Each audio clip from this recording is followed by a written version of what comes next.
All right. Call to order of a meeting of the Watertown City Council for November 15th, 2021. We'll rise as Councilman Shuddy says a prayer for us. Heavenly Father, we just thank you for this day. We thank you for the freedoms that we have in this country that we've been fortunate to live in. And tonight I specifically pray for the department heads of the city of Watertown. Just pray wisdom over them. I pray your covering over them as they lead, as they encourage, as their desires to grow this community and run it safely and with wisdom. So we just pray over each leader of this community and also over this council tonight as we gather to just make the decisions we need to make. We just pray for your wisdom and direction in Jesus' name. Amen.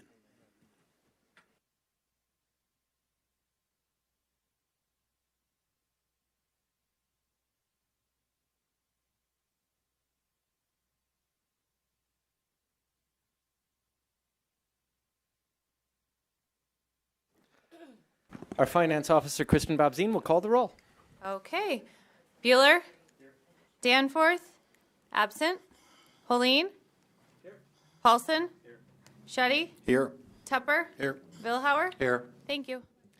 And just for the public, Councilman Danforth had surgery a few days ago. He is doing better, but our prayers go out to him and a full and speedy recovery. With that, the chair will entertain a motion for the approval of the consent agenda. Moved by Councilman Tupper, seconded by Councilman Bueller. Councilman Vilhauer has a question. Actually, a question and a comment. First of all, I asked this question a couple of meetings ago. We're writing off nearly $53,000 in uncollectible ambulance accounts receivable.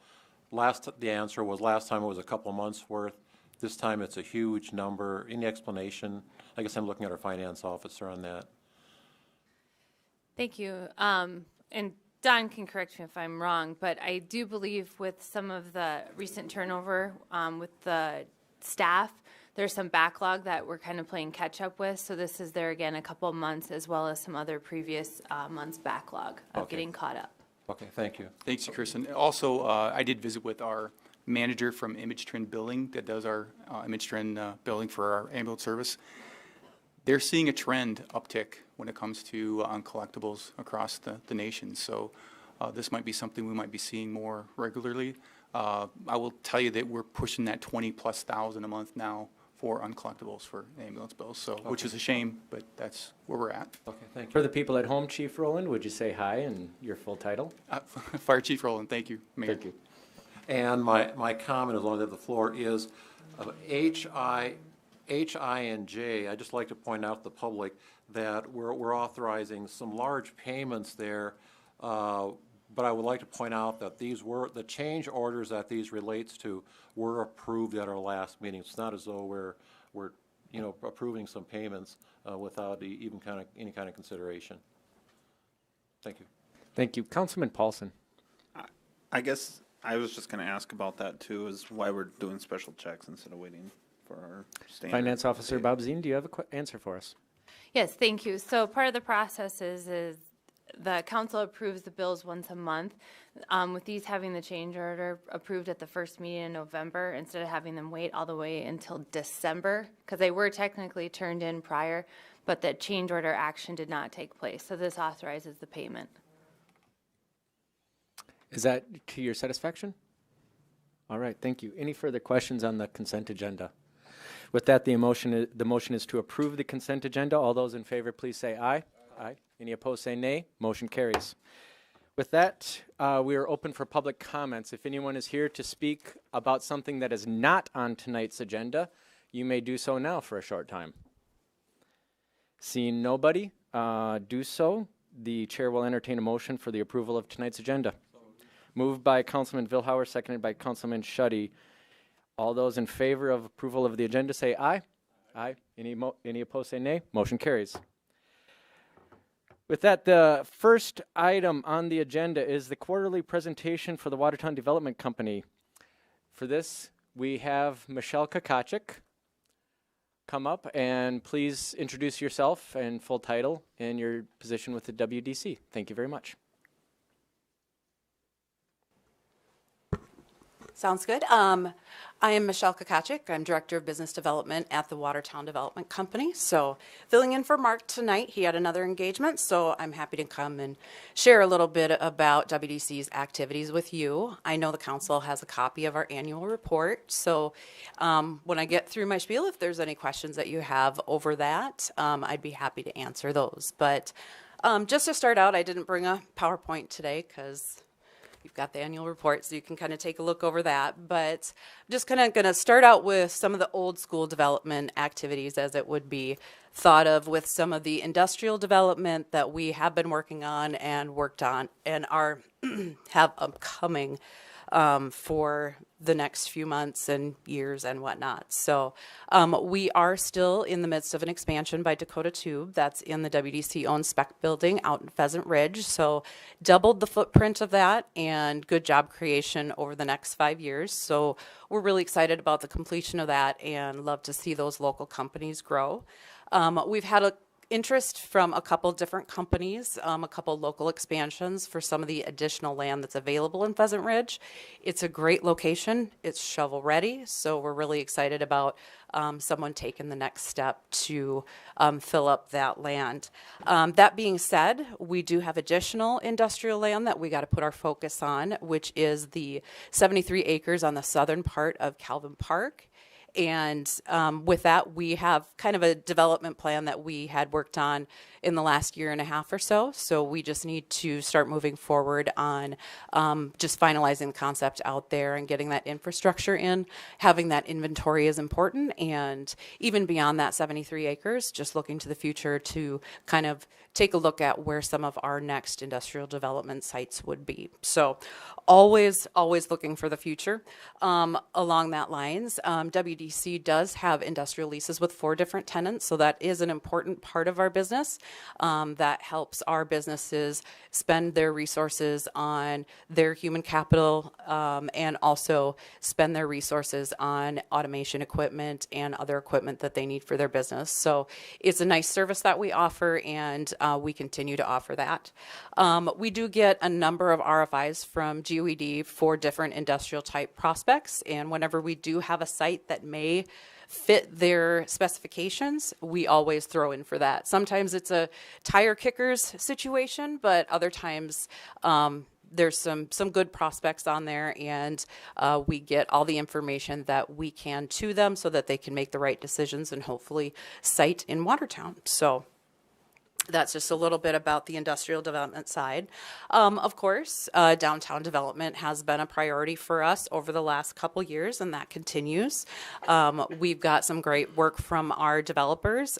Both Craig and Eric Scott have been putting some great amounts of investment into downtown and really pushing forward that live work environment that we're going for, that we feel is very important to workforce retention and attraction. So WDC still does maintain some ownership of some buildings downtown with some retail storefronts as well, and we continue to support those businesses and love to see that they're doing well and continuing to bring traffic downtown, bring revenue downtown, and service the people of Watertown. I would say close to a year ago, perhaps, we also started administering the Urban Renewal Fund.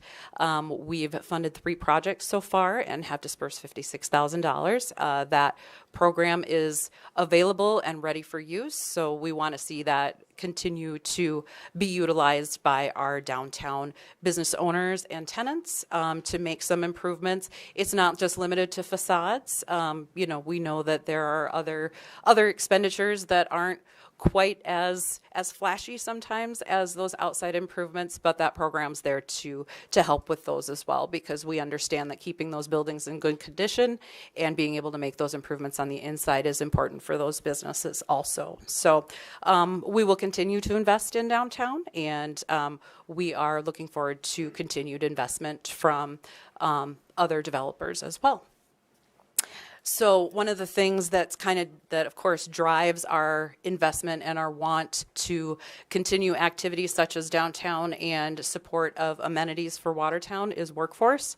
It's no big mystery that workforce is a huge priority for every ED in the state.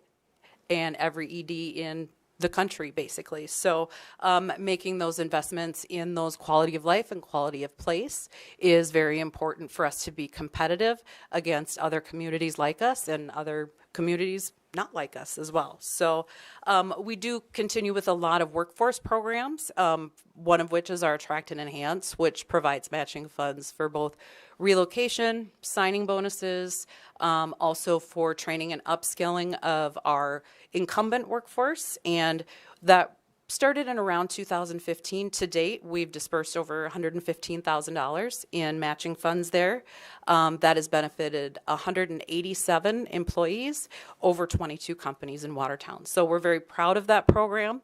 Now GOED has added kind of an additional benefit to that program, as long as the candidate meets a couple additional criteria, we have the ability to add to that match. So that's very exciting, and it's very meaningful for our employers, and we love seeing our employers make investments in their current and future workforce. So we're excited to support that.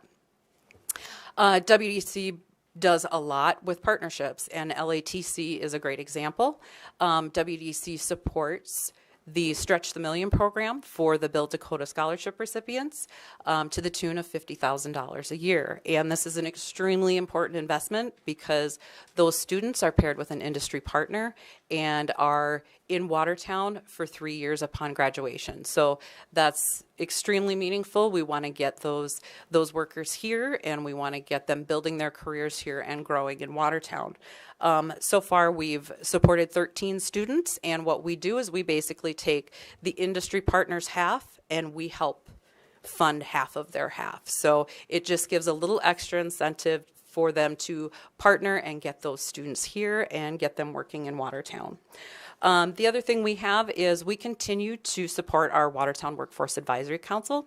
This is an extremely important group. It gives us our boots on the ground and helps direct programs for us so that we know that what we're doing for our employers is meaningful and it's useful to them, because we definitely don't want to be investing our investor dollars in programs that aren't being utilized by our employers. So workforce is always a #1 priority, and we continue to go in that direction of putting dollars and time behind workforce.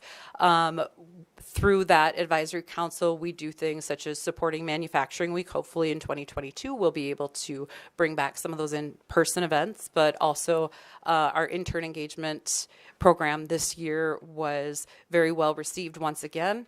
We want to capitalize on every opportunity that we can to get those students staying in Watertown and starting their careers here. So almost done on the second page.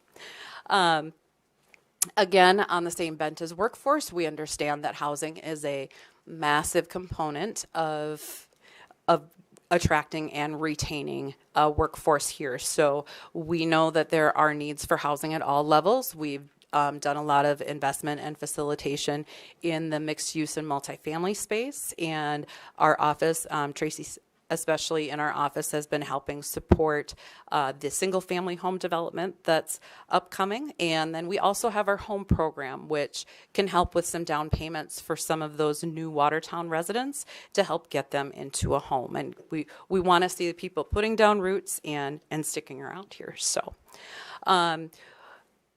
above that, we have just kind of an overview. We do a little of everything. We write TIF plans.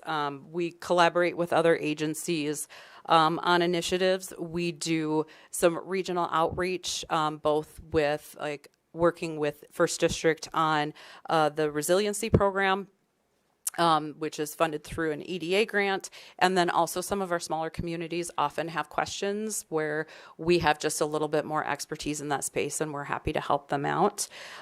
We also are very big on advocacy that supports development, such as, of course, the city is doing a fantastic job moving forward with the ice arena. That means a lot to us. We know that it's a great avenue for future development, and we also know it's a great avenue for workforce attraction and retention. Things like the downtown plaza as well. We want to support our entrepreneurs, keep relationships with our businesses. And then just to kind of wrap it up, to kind of give some perspective on the WDC as an organization, from the International Economic Development Council, we are an AEDO, which is an accredited economic development organization. And we're the only one in South Dakota.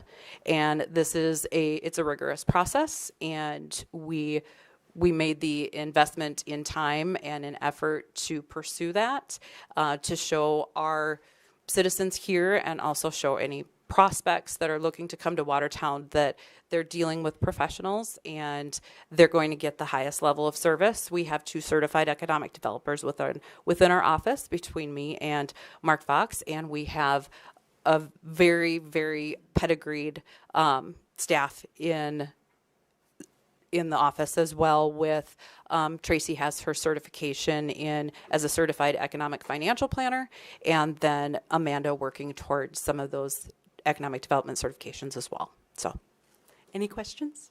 All right. Any questions from the council? Councilman Tupper. Just one quick one. How's the home program going? Home program is going well. So far, we have funded 7 applications, so we've dispersed $42,000 and counting. So we've allocated about $180,000 for that, and we will look at that program again at the 24-month mark, and then decide on the additional investment for that. I just thought that was kind of a neat program that you guys put together, and glad that it's being used. So, Councilman Vilhauer. Thank you, Mayor. Question, if I'm not mistaken, when COVID first kicked in a year ago, we partnered with you, and I believe Watertown Municipal Utilities also, to provide some funding for businesses that needed help. How was that received? Was that utilized? Update on that, Michelle. Yes, we did a disaster relief program. We acted quickly on that in order to meet the needs of businesses in that time period, especially before those federal funds were going to become available. And for the small businesses, that was a very critical time. We funded over 60 businesses. And so we've got a very good response from that. We did receive feedback from a few of those businesses that said that actually was the difference between them closing their doors or them being able to make it to the next round. So extremely proud that we had a city and utilities that wanted to partner with us on that and fill that need right away. And it did make a huge difference. And the fund is still open and available. We never know what might come next. So it's still there if there's continued hardship. Were those grants or loans? I forget. Those were grants. They were grants, okay. Those were Thanks, grants. Michelle. So, Thank you. City Manager Mack. Michelle, I just wanted to congratulate you on your certification. For those that are not aware, it is an incredibly arduous process. It takes years of experience, lots of coursework. It's essentially a master's degree level of coursework, and then a pretty intense testing process. So kudos to you, and we're glad to have you doing this work. thank you. I appreciate it. Thank you very much. Any further questions? Thank you very much, Michelle. With that, we will move on to item B, an application for a new retail malt beverage and South Dakota farm wine license to Lynn Ingles, doing business as I-29 Fuels. Chair will open up a public hearing by going first to our finance officer, Kristen Bobzien. Thank you, Mayor. This is a new retail at the location described. Public notice was completed, and the application and as well as the zoning approval was received. So all is in order for this one. All right. Is there anyone else here to testify in favor of this item? Anyone else? Anyone against this? Seeing none, I will close the public hearing and open it up for council action. Looking for a motion to approve the application. Made by Councilman Bueller, seconded by Councilman Paulson. Any comments or questions from the council?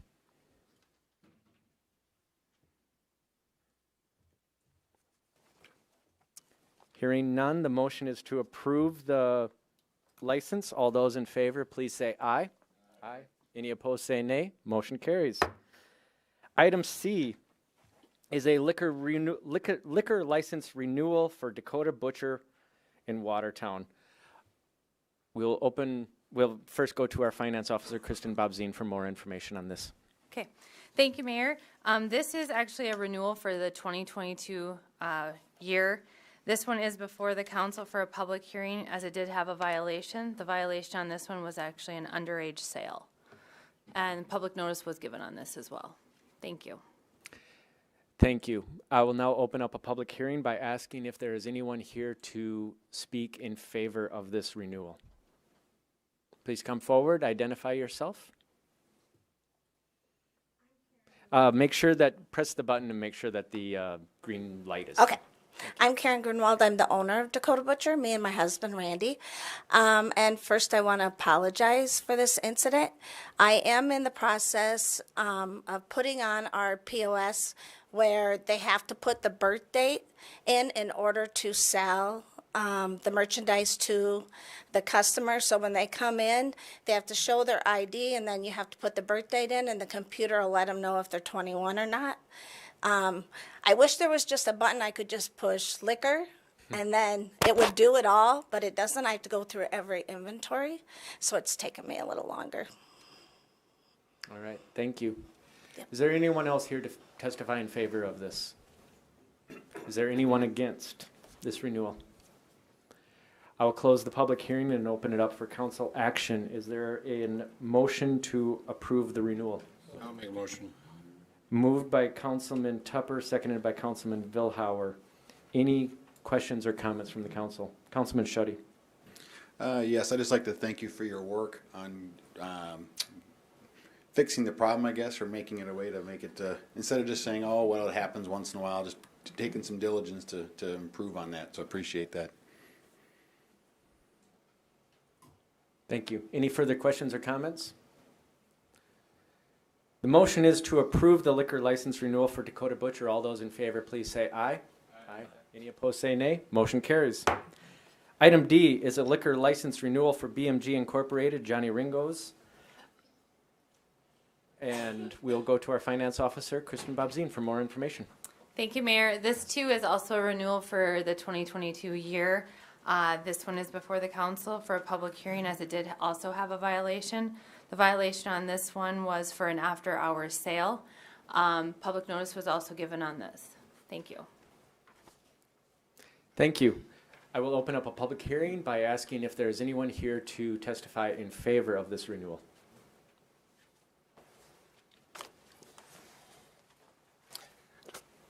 Brad Maynard. I'm the owner of Ingles. It was an after hours. There's two ways to. We didn't serve anybody after hours. Someone was finishing their drinks after hours. I had a COVID go through the building, and it was actually a day person working at night, and it was at 2:02 in the morning. They know better. We've been in business for 8 years. This is our second violation. We've never served an underage. We follow rules. I wish I had a better answer for what you just said to Karen. More clocks, maybe. That's it. Thank you. Is there anyone else here to testify in favor?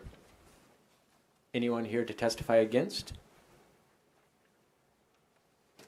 Chair will entertain a motion for a renewal of the license. Moved by Councilman Paulson, seconded by Councilman Schutte. Any questions or comments from the council?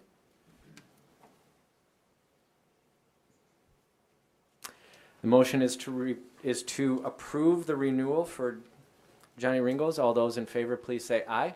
Aye. Any opposed, say nay. Motion carries. Item E is a liquor license renewal from Four Amigos LLC, doing business as Cowboy Country Stores. For more information, we'll go to Finance Officer Kristen Bobzine. Thank you, Mayor. This one is also a renewal for the 2022 year. This one is before the council because of a violation. This one is for an underage sale. Public notice was given on this one as well. Thank you. Thank you. Chair will open up a public hearing by asking if there's anyone here to testify in favor of this item. Good evening. I'm Adam Spies. I'm with the Cowboy Country Stores. We had a violation in late September. One of our employees made an underage sale of alcohol. That employee was certified, trained and certified in alcohol sales. He passed the certification about 2 months before this violation. All of our employees go through a training and are certified before we let them work on their own. The only explanation for it is that it's human error. He got busy. It sometimes happens, but we try to prevent and do what we can to eliminate those mistakes. We frequently communicate or send communications to employees and staff, and we remind them as much as we can. But it comes down to people doing the checks, and in this case, he didn't do that. He apologized for it. He was fined.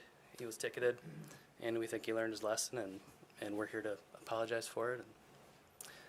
One thing we've done since then is we've used an app from it's called Show Me ID. It uses your smartphone. It'll scan the ID, and we actually have caught a couple of fake IDs using that app since this happened. So that's something we've done. If anybody would like that app, I could show it to them. But yep, that's it. They've got apps for everything nowadays, don't they? Yep, pretty much. Yeah, Thank you very much. It says I was only 18, so. Is there... There's so many places I could go from there. Is there anyone else here to testify in favor of this item? Can I just make comment, Mayor? Please wait for council action. Is there anyone here to testify against? I'll close the public hearing, open it up for a motion for the renewal of this license. I'll make a motion. Motion made by Councilman Tupper, seconded by Councilman Paulson. Any questions or comments? Councilman Tupper. I want to thank you for the hard work that you guys do, that go through the training and everything before you even put somebody out there. It's never going to be a perfect world. People are going to find a way of getting around it. Just, like I say, just continue trying to be diligent and do your hard work, and thank you for appearing tonight. Councilman Paulson. Thank you, Mayor.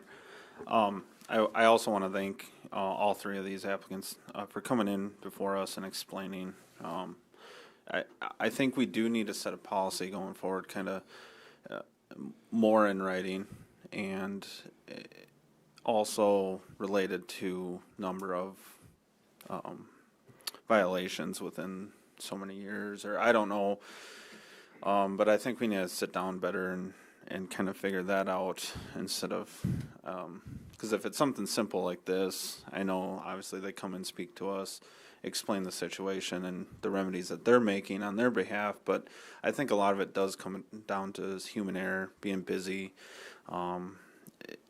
If we could just look at it more as a council and exactly set our policy going forward.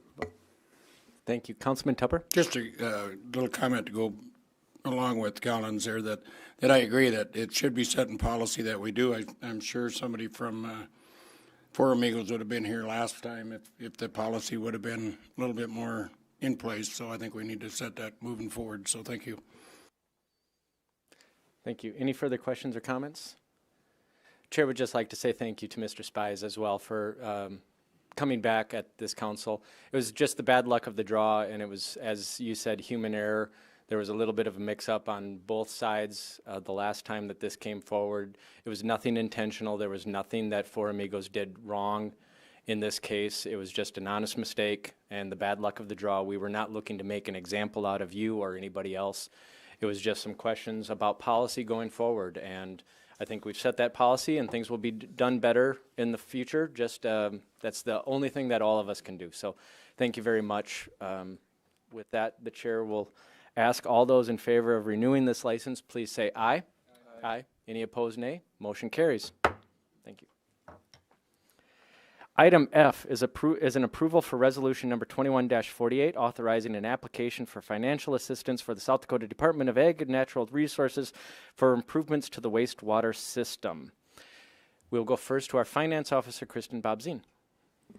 Thank you, Mayor. I am just going to touch a little bit before Mike and Bert actually talk about their specific items. But item F through K is all part of the state of South Dakota. Actually received significant funding through the ARPA funding. Part of the process with that is the cities had to make the application and be able to kind of list their items and get on the plan. If the application wasn't turned in and these public hearings weren't completed by the beginning of the year, the city of Watertown would not be eligible. So that's part of the process. You'll see as each one of these resolutions will establish and identify the project and the specific dollars that'll be asked for. So. Thank you. For more information, we will go to our Superintendent of Wastewater and Solid Waste, Mike Berger. Thank you. In April of this year, the City Council approved an agreement with HDR Engineering to perform an engineering evaluation of our wastewater treatment facility. And the purpose of this evaluation is to assess the wastewater treatment facility physical condition and process capacities.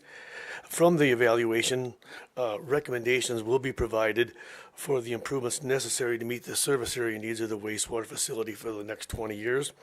HDR will evaluate the current loadings of the treatment processes, as well as their ability to meet projected future loading and permit limits.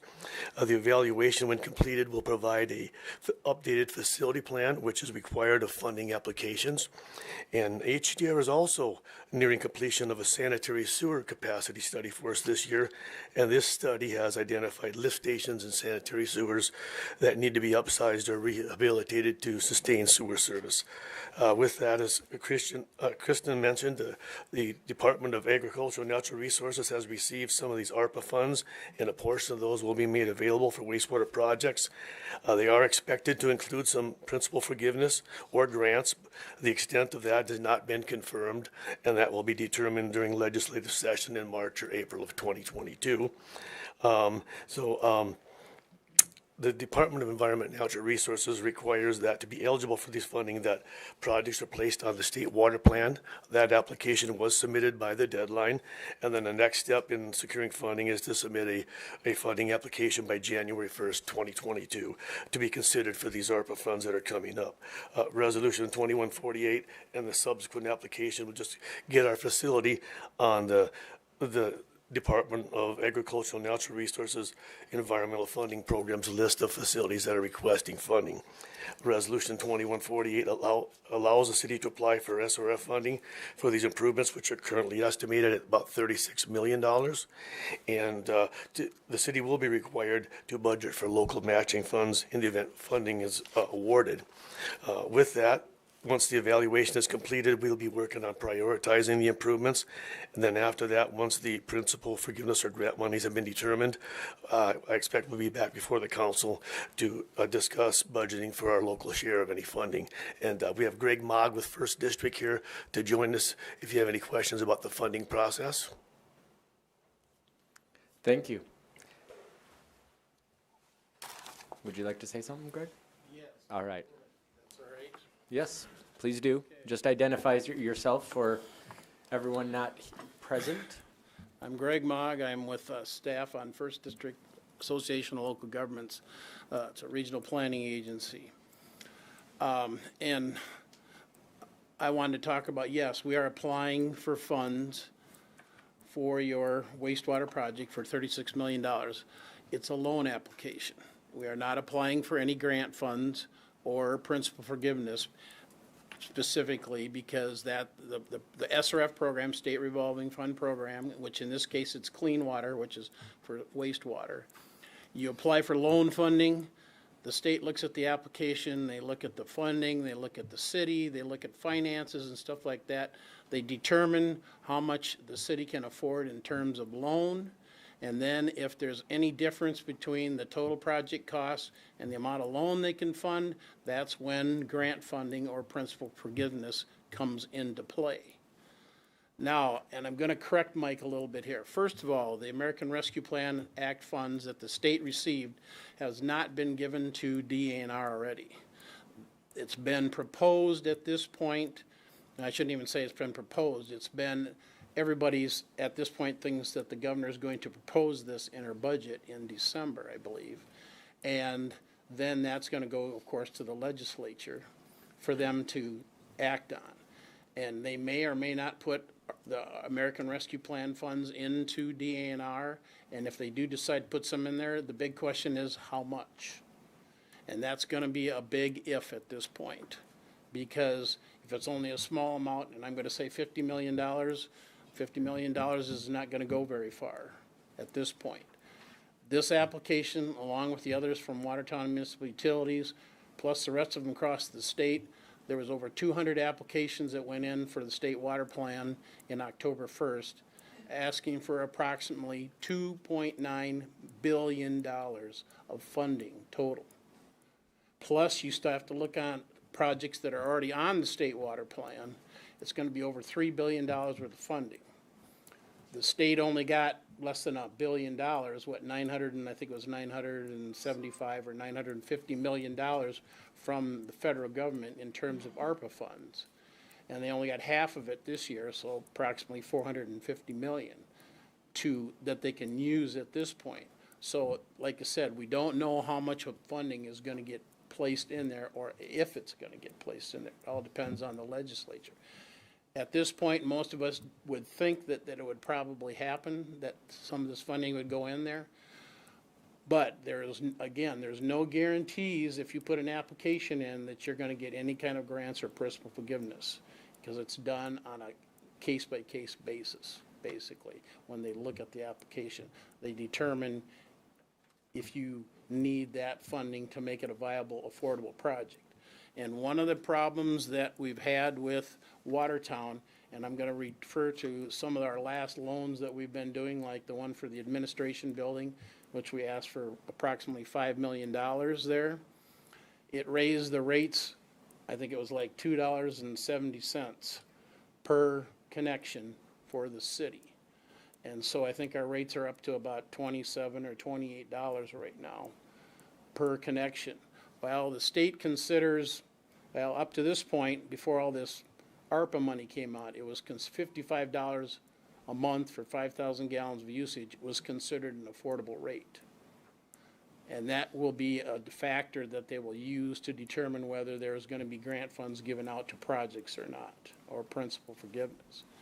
So we're hoping under the, with this ARPA funds, since this is kind of an extraordinary situation for us at this point, that the state will be more flexible about giving out funds, giving out like the ARPA funds, if they receive any, to cities such as Watertown or the other bigger cities at this point that normally only get loan money because they don't have very high rates in terms of the affordable rates. So that's real quick. It's actually, when Bert gets up here, I can probably give about the same speech again, because that drinking water SRF is approximately the same program as that. So based on what we looked at when we evaluated your $36 million project, the interest rate is 2.125. Term on the loan is 30 years. It would raise rates approximately a little over $13 a month. And that's for the whole $35 million project, $36 million project. So rates would go up to like $40.48 a month.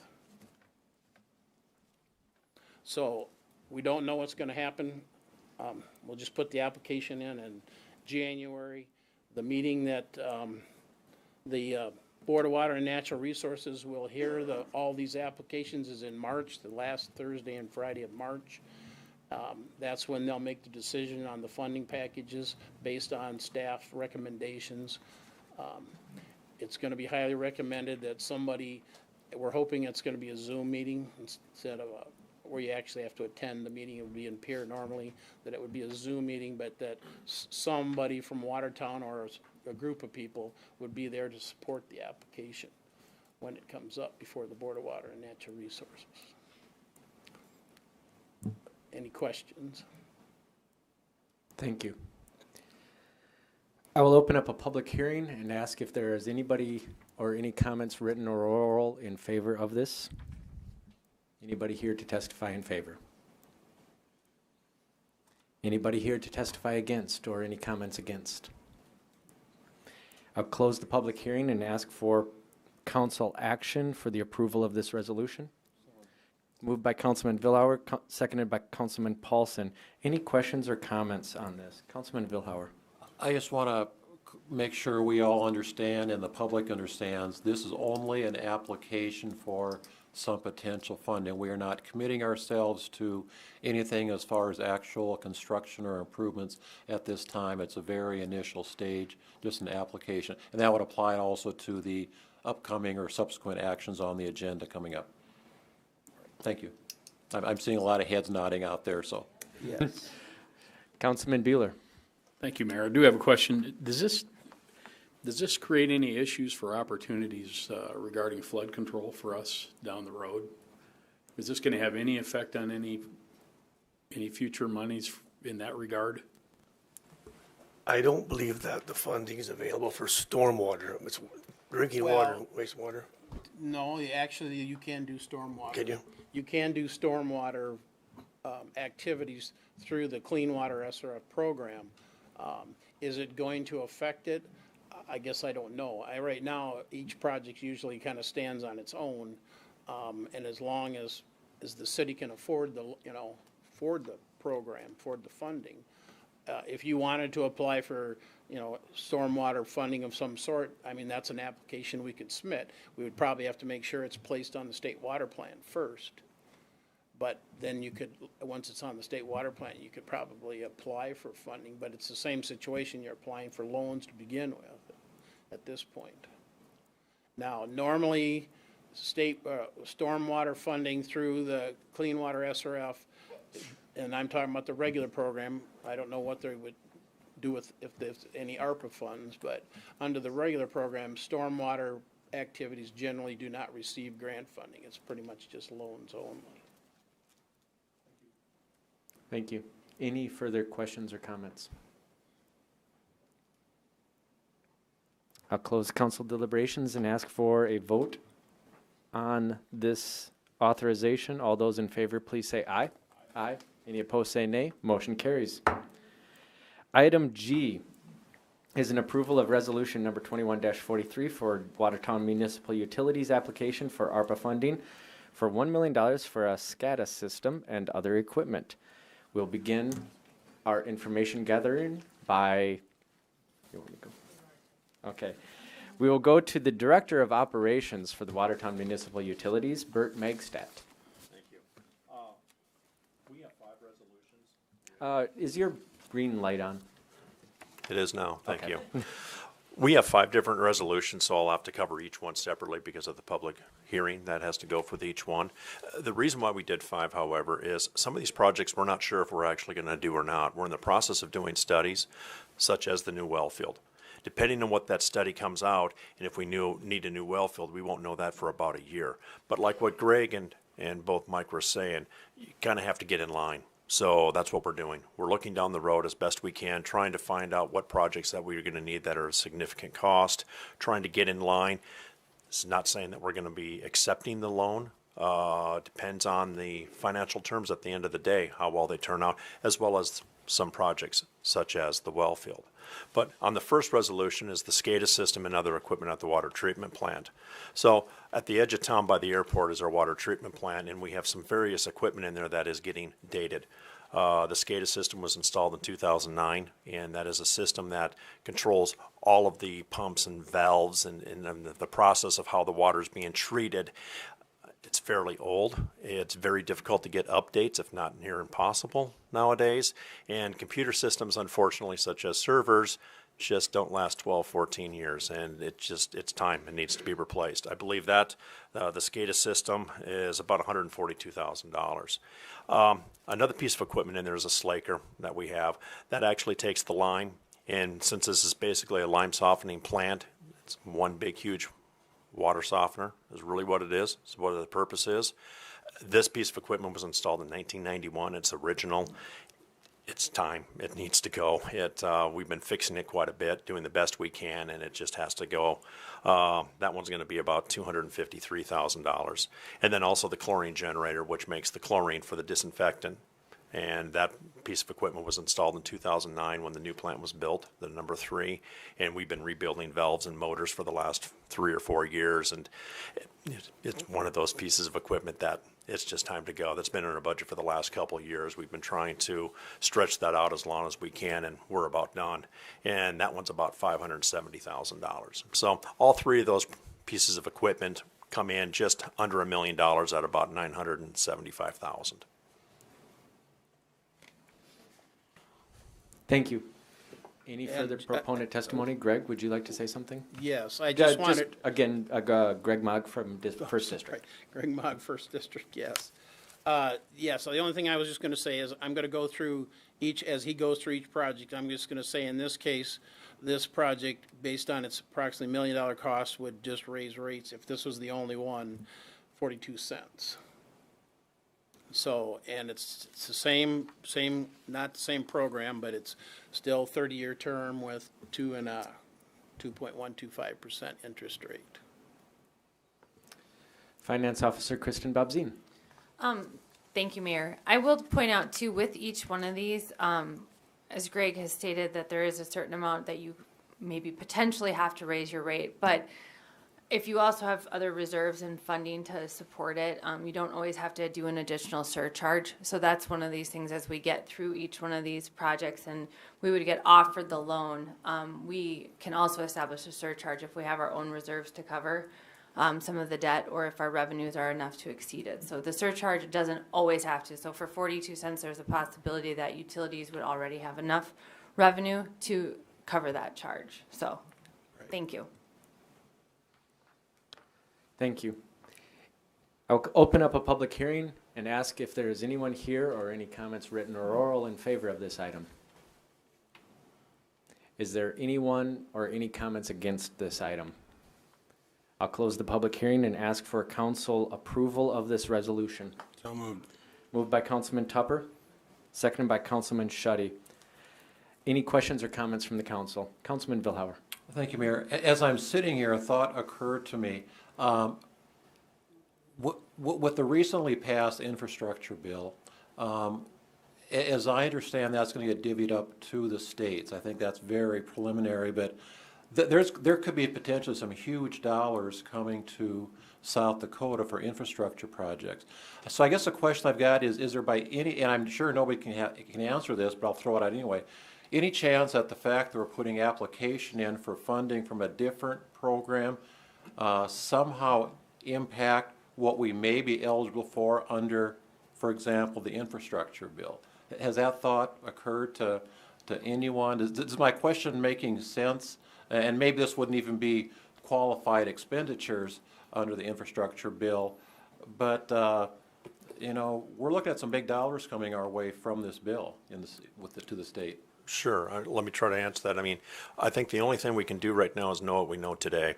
I don't know what's going to happen tomorrow. So if you don't get in line, yep, we're going to miss this. So we're not sure if we're going to be able to take these loans, if we want to take the loans.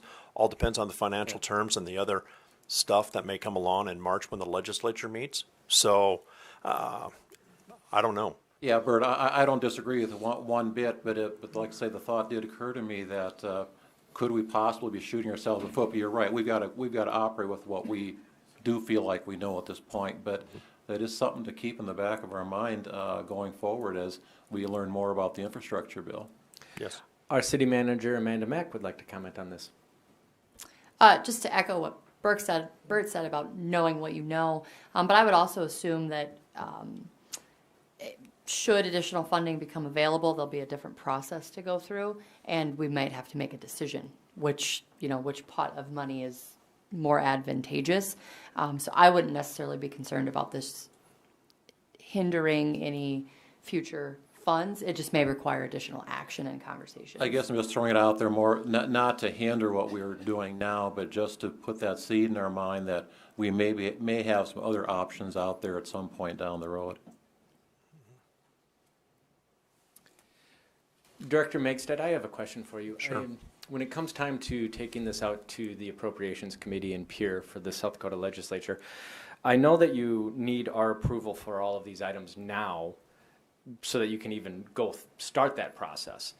Do you think that you will bring all of these possibilities in front of the Appropriations Committee, or will you winnow those down to the ones that you are most likely or most needing of at that time? Depends when that meeting is. I mean, Exactly. a couple of these are highway projects that are going this year. With the logistics and trying to get material, we have already been in contact with the state about Made in America and exactly what specs are needed for some of this material. They don't know. They say they won't know until March, and they've asked us to not order material until about March or April. That's not an option. We cannot order material for some of these projects and just have a street sit there for 6 months. I mean, right now we're being told there's at least an 8-9 month wait for some of this pipe. So we're opening up the bids in about a week. So we're going forward on some of these projects, irregardless of what happens. We have no choice. Highway 212 is the one that comes to my mind right now. We have to get that done. I have no choice. If we can garner some loans and some things of that nature that can help out our ratepayers, great. So we're going to give it a shot, see where it goes. So yes, we may not. I mean, Highway 212 might get thrown out. They may come back after January 1st and say, no, we're not going to fund that one for whatever reason. I'm just picking on that one just on a random, but so I'm not sure if we're going to go with all 5 or not. I think right now today, what I do know, I would say yes, but that's subject to change tomorrow. I was just asking because I know that process, and sometimes it works your against you favor. if you have like 5 out there, and then they'll say, "Why are you asking for 5? Why didn't you ask for 1?" But then I can also see you throw 5 and you let them kill 2, and then they feel good that they're saving money. Yeah. Yes. Sacrificial lambs. Yeah. We might have a couple in here. Yes. It's true. That's how it goes sometimes. Any further questions or comments?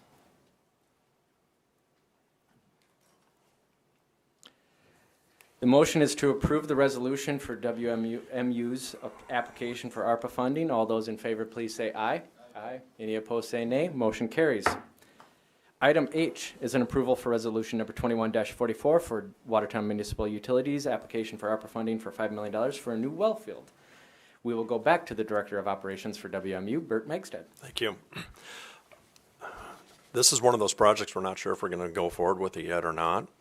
We're in the process of doing a study with the A2S, looking at one piece of equipment that's in our water treatment plant right now that takes care of total trimethylhalanes, total organics. One of our well fields, the Sioux Conifer well field, being at basically right at the edge of the Sioux River, tends to have a lot higher concentration than some of our other well fields. It is getting to such a high level concentration that we're worried about not being able to hit the Clean Water Act standards. This piece of equipment that we have doesn't work as well as it should. So we're looking at what the cost is going to be to make it work, either relocate it, repipe it, do something with it. One of the options is a well field. And in internal discussions that we've had with A2S, just really at a high level, that's probably where it's going to go. That's probably going to be the cheapest solution at the end of the day. Not knowing what the water quality is going to be as time goes on, you might be able to get this piece of equipment to work today, but you don't know if it's going to be able to handle that water tomorrow. That's why we're trying to lean towards this. We'll have a better understanding of this probably in the spring. So this might be one of those projects that we might do, we may not do. Greg, would you like to add anything to this? Yes. For this particular project, if they get nothing but loan, it raised the rates by $1.99. Thank you. Finance Officer Bob Zine, anything to add? I'll actually open the public hearing and ask if there are any comments, written or oral, or anyone here to testify in favor of this. Is there any comments, written or oral, or anyone to testify against? I'll close the public hearing and ask for council approval of this resolution. Moved by Councilman Paulson, seconded by Councilman Tupper. Any questions or comments from the council? Councilman Paulson. Thank you, Mayor. I guess this one is directed probably at both Bert and Kristen. Can you explain to us why the utilities is coming before? This is more so for the public too. Why you guys are coming in front of the council now when we don't make financial decisions? Sure. Anytime, from what I understand, anytime we go to the state and we apply for any loans through it, the state requires the city of Watertown to sign off on it, not the municipal utilities department. Otherwise, you are correct, we would be doing this in front of our own board. Now, we did one of these loans back in, I believe it was 2008, 2009, I wasn't here at that time, when we built the third water treatment plant. And there has been some comment about the surcharge that was added. There actually is a surcharge on that loan to pay that off. So that would be similar to these types of things if we go forward with it. Yes. Thank you. Finance Officer Bob Zine, would you have anything to add? Thank you, Mayor. I'll just add a little bit. Yeah, the municipal utilities is not allowed to issue essentially debt. So that is done through the council approval. Back in 2020, when we actually refinanced or refunded one of them, SRF loans into a bond, that also had to have the council's approval, and authority was given for the mayor and finance officer to sign all those documents as well. So that's just a little bit of the process. Thank you. Any further questions? Councilman Bueller. Thank you, Mayor. Just a quick one, Bert, Greg. Is that, if we add additional fees to the bills, and what is it, about 42 cents roughly per million, somewhere in that? It'd be 42 cents per connection. No, I'm talking about additional fees per $1 million that we would borrow for this project. Is that safe to say that it'd be kind of in that neck of the woods? When you look at the SCADA system, that was roughly $1 million, and I think you said it was going to be about 42 cents. Yeah. I think that's what he's saying. So cents. for every million we have for loans, it's roughly a 42 cent impact, roughly. That's what I think. Well, I Is guess, that what you're trying to say, Yeah, Bruce? but that would, yeah. the main question, I guess, is that perpetual? Does that continue, or does that go away after that? Well, That loan is it goes away? Thank you. I was going to say that. Any further questions or comments from the council? The motion is to approve the resolution. All those in favor, please say aye. Aye. Any opposed? Motion carries. Item I, is an approval for Resolution 21-45 for Watertown Municipal Utilities application for ARPA funding for $1 million for water mains on Highway 212. For more information, we'll go to Director of Operations for WMU, Bert Megstad. Thank you. As everyone's aware, Highway 212 is scheduled to be resurfaced from Highway 81 basically to 19th Street. We have about 6,100 feet of water main that's underneath there, cast iron, AC pipe, installed from the 30s to the 60s. History tells us anytime a big project like that occurs, even though your pipe's not breaking or leaking, it probably will after they're done. Even as careful as they are, just the change of the soils and things of that nature, things change and things going to bust. The last thing we want to do is tear up a highway 2 years later, just start popcorning this thing all over the place because we're chasing a bunch of little leaks. It's best just to replace it all right now and be done with it. So we're estimating probably about $1 million to do this one. Thank you, Bert. Greg Mugg from First District, do you have anything to add? Well, yes, and as Mr. Bueller says, it's going to be approximately 42 cents increase in the rate from this, for a loan, this loan. Thank you. I will open a public hearing and ask if there are any comments or anyone here to testify in favor.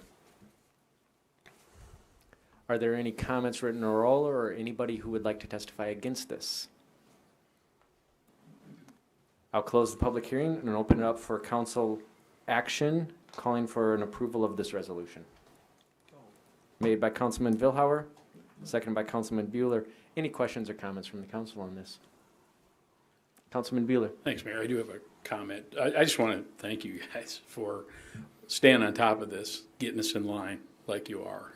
I know there's a lot of work involved with that, and it's appreciated. You know, it'd be easy to overlook some of those things, and First District, as always, it does a great job for us. Thank you. Thank you. Thank you. Any further questions or comments? The motion is to approve this resolution. All those in favor, please say aye. Aye. Any opposed, say nay. Motion carries. Item J is an approval for resolution number 21-46 for Watertown Municipal Utilities application for ARPA funding for $6 million for improvements to the water system. We'll go back to Director of Operations, Bert Magstad. We've been working with A2S. We started last winter, excuse me. They've been doing a large study for us, trying to figure out what are the big pieces of pipe we need to put into place so we have plenty of supply in the future. They've identified a couple areas. Both of these are on here. One of them happens to coincide with 3rd Avenue North being reconstructed. So there's a piece of pipe there. It's a 12-inch cast iron that's been installed in 1890. I think it's depreciated. I think we're good. I think we can get rid of this thing, but we're looking at yeah, we'll run it to your house. So we're looking at doing a 20-inch, and this 20-inch is going to start just on the west side of the river, underneath the park, go underneath the river, and then up 3rd Avenue underneath the railroad tracks, and then it's going to turn and start to go north. So this year, that's as far as we're going to go. The following year, we're going to pick it up right next to Muth Electric, basically. Skyline Drive is still platted, even though there's no road there. It is platted as a road, and we have a power line and some other things in that easement already. We're going to continue to go right up Skyline Drive, all the way up to 6th, not under Skyline, but just off to the west side, right on the shoulder. However, when we turn, we have to get to Millet, the water tower that's up the right, like to Millet School. That's where our booster station is. That's where we have to get our water flowing to. And that means we're going to have to go down that road, I think, for 2 blocks. Then once we get about a block within the water tower, we can probably go on the boulevard just because there's no homes there. It's either school or our city's property, and just go right in the boulevard to try to minimize impacting the roads as much as we can. But there's a 2-block stretch. We're stuck. There's not a thing we can do. So this is really, that part's about a 2-year project. I don't have it broke down exactly how much that one's going to cost, but the second one is Harmony Hill. That one's a very large project. There's a couple things that we're going to have to do with that. Highway 212, when we're doing that, we're putting some 16-inch under there to accept this piece to flow underneath the highway. And once again, because the highway's being tore up, now's the perfect time to do that. This project's actually going to start by the Larson Water Tower, which is just right behind J.H. Larson, with a 16-inch, go kind of kitty corner through an easement where the 115 power line goes. There's an easement that we have that's 30 foot wide right down there. Hook into Highway 212 for about a block, and then we go straight south down 17th, right by Magellan's, all the way down to 20th Avenue with 16-inch, and then we're going to reduce it down to a 12 and go down 20th all the way to Highway 81, and then meander up to Harmony Hill through that way. The reason why we're doing it for Harmony Hill is the first building that was put up there, if memory serves me correct, was somewhere back in the 70s. It was the school. The state put that building up there for the school that has since been tore down. They ran their own private water main, and then the monastery was built, and so was Bennett Place. Now it's a whole different animal with the nursing home, the assisted living, the memory care, 150 residential lots and things of that nature.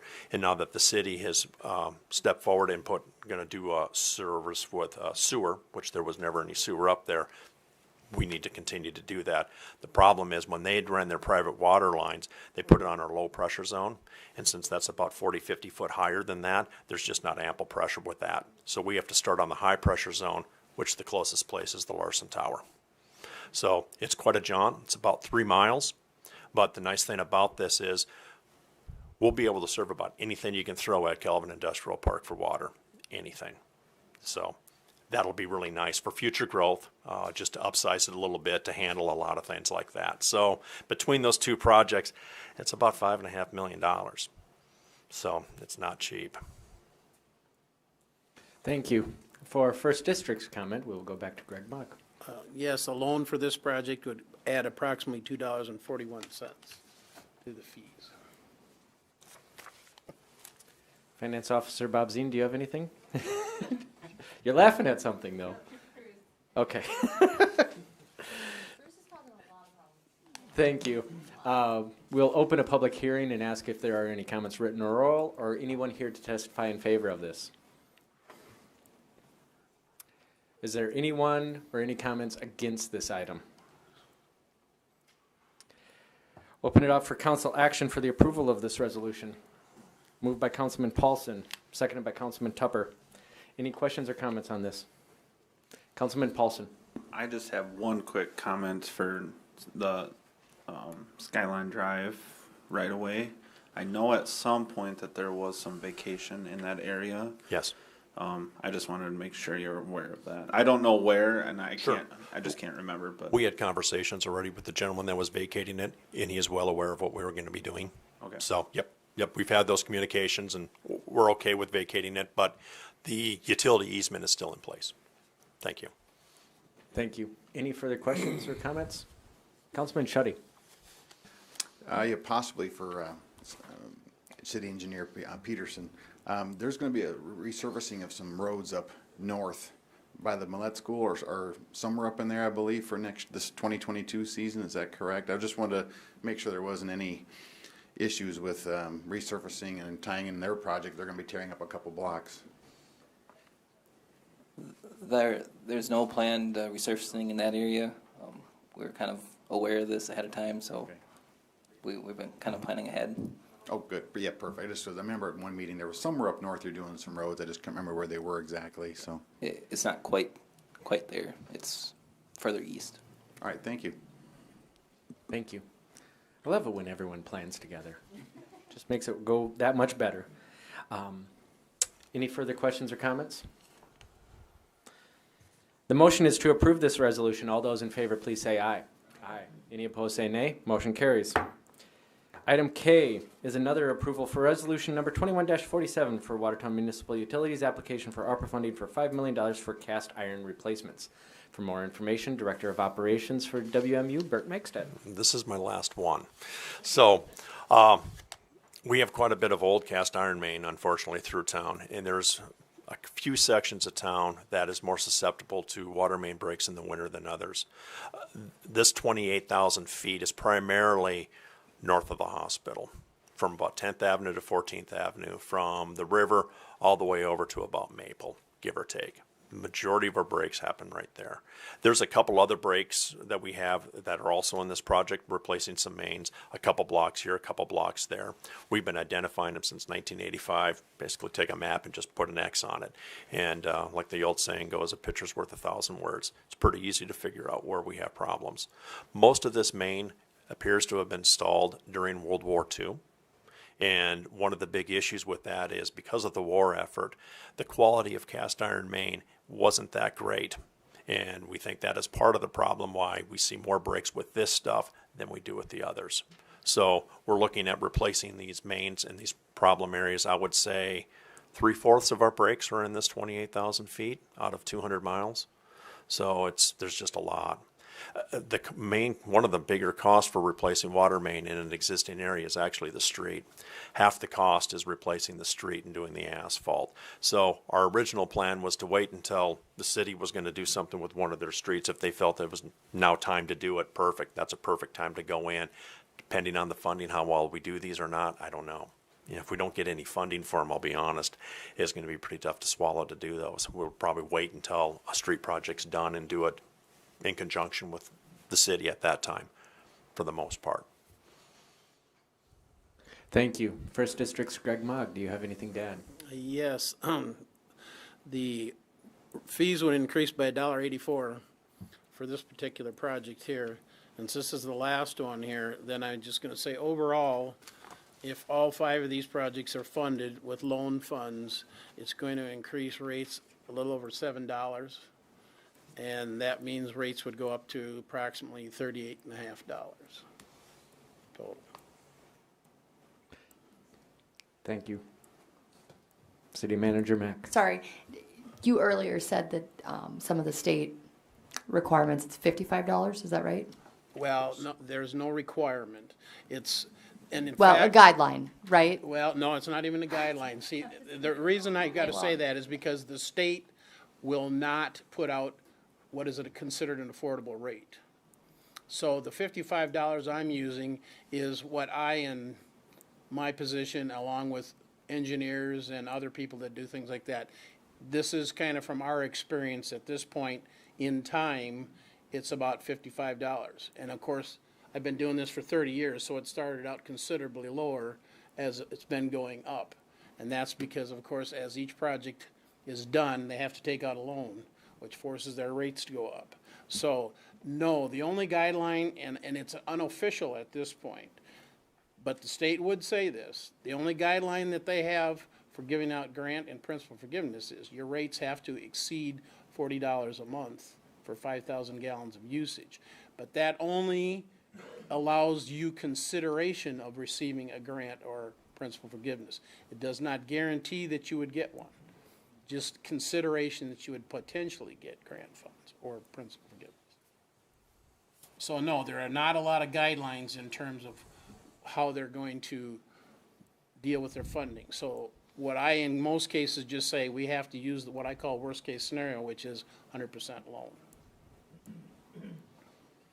Thank you. I will open it up for a public hearing. Ask if there is anyone here to testify in favor of this. Is there anyone to testify against, or any comments, written or oral? I'll close the public hearing and ask for council action on to approve this resolution. Moved by Councilman Schutte, seconded by Councilman Vilhauer. Any questions or comments on this? Councilman Tupper. Just one quick question for Greg. When you say that, whatever it was, $7 or whatever, that would be if we did all the projects and they were all loans. All loans. So that would be with no forgiveness. So, great. Thank you. Forgiveness or grants, right. Any further questions or comments? The motion is to approve this resolution. All those in favor, please say aye. Aye. Any opposed, say nay. Motion carries. Item L is an approval for resolution number 21-49, amending the solid waste rate schedule. We'll go back to our superintendent of wastewater and solid waste, Mike Berger. Thank you. Information. In 2020, AE2S Engineering completed a solid waste rate study for the city of Watertown, and the study recommendations were presented to the city council on November 2nd of 2020. The recommendations included increasing the monthly residential collection fee and landfill tipping fees in 2021, and a second increase to just the monthly residential collection fee in 2022. Resolution 2149 increases the monthly residential collection fee from $11.50 to $12.50 effective January 1st, 2022. It does not amend landfill tipping fees, and this completes the rate amendment recommendations from that study. And I would only add that the study also recommended that the city revisit or update our solid waste rate model routinely to determine if rates are adequate based on actual revenues and expenditures. So going forward, we plan to schedule updates of the rate model annually. And the adoption of Resolution 2149 will generate additional revenue of approximately $118,824 annually based upon the number of accounts being billed. Thank you. I will open a public hearing and ask if there is someone here to, oh, no, sorry, no public hearing, sorry.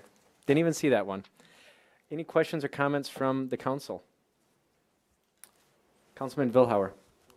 Do we have a motion, a second on the floor? Oh, actually, yes. Thank you for that. I'll make the motion. Motion to approve this resolution made by Councilman Vilhauer, seconded by Councilman Paulson.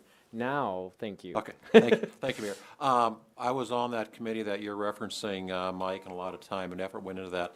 Just want to make sure I remember or recall right. So we are not planning on any changes in 2023.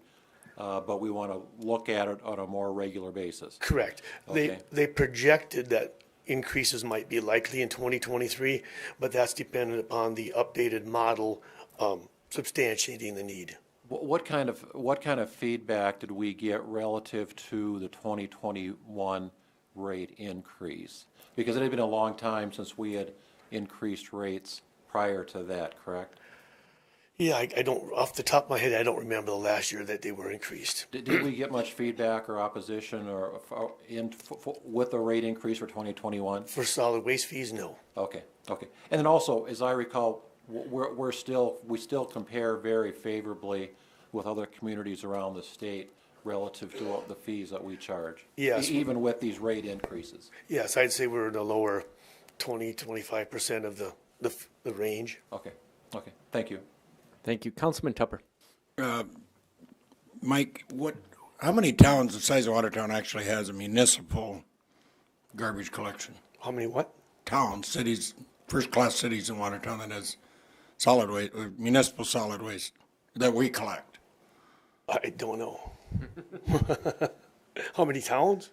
How many towns, yeah. I mean, does Brookings have a city garbage service? Yes, some cities have garbage service. Some cities like Sioux Falls do not have garbage service. They have a landfill, Yep. but all of the collection is private. Yep, that was my question. Yeah, Is how many of them are private compared to? Yeah, I don't have any determination on that. Yep. Thank you. Any further questions or comments? The motion is to approve the resolution. All those in favor, please say aye. Aye. Any opposed, say nay. Motion carries. Item M is an approval of change order number 1 with KHC Construction Incorporated for the wastewater treatment facility primary clarifier project number 2022. For more information, Mike, are you coming back? Or should we go to City Engineer Justin Peterson? Thank you, Mayor. This change order is for the primary clarifier project. It's replacing primary clarifier number 2. When the old clarifier was removed, discovered that underneath the material wasn't great. It was very poor material, so this change order removes and replaces 18 inches of gravel, 18 inches, and replaces it with gravel or rock. It increases the contract price just over $121,000 and adds 21 days to the contract. Thank you. Mike Berger, did you have anything to add? You don't have to if you don't want to. Okay, thank you. No public hearing necessary, but the chair does need a motion in order for the council to discuss this. Motion to approve made by Councilman Tupper, was it? Or Councilman Paulson? Seconded by Councilman Shuddy. Any questions or comments on this council? Easy enough. All those in favor of approving this change order, please say aye. Aye. Any opposed, say nay. Motion carries. Item N is a first reading of ordinance number 21-44, amending the zoning map of the city of Watertown for lots 1 through 6, block 2 of Ladue, it's French, okay. Ladue first edition from C2 local commercial district to I1 light industrial. I don't know if it's French, who knows? It's something, it's Ladue. I'm Norwegian, okay. For more information, we will go to our community development manager, Stacy Bungard. Good evening, Mayor and City Council members. I'll provide a brief update here. I'm hoping Justin can actually pull up those maps for me. He might be a little faster. So thank you, Justin. So this comes to you with a recommendation from the Plan Commission, a 5-0 for approval. They did make that recommendation to approve on November 4th. The owner is Charlie Mack, and he is petitioned to rezone a few lots in Block 2 of Ladue's first edition. The current zoning designation is C2, which is local commercial district, to I1, which is light industrial. Thank you, Justin. As you can see here, this is the property in question. And you can see the C2. You can see, of course, the railroad tracks here. And we have this enclave of well-established but older homes that were rezoned not too many years ago to be compliant. They were C2 and now they've gone to R2A, which is the proper zoning district. Most of these businesses here would fall within light industrial more so than the C2 district. And then over here we have the Elks Lodge. So a little bit of variety there. Basically, these uses have coexisted for many years, and it just happens that there's not a perfect zoning district for these particular uses. I-1 is the closest for what is happening currently. We did notify residents within the area, and we have not to date received any comments. And I'd be happy to answer any questions. Thank you. I don't need to have a public hearing, but I was informed by a councilman that someone from the public would like to testify. If you are online, please identify yourself if you would like to testify on this item.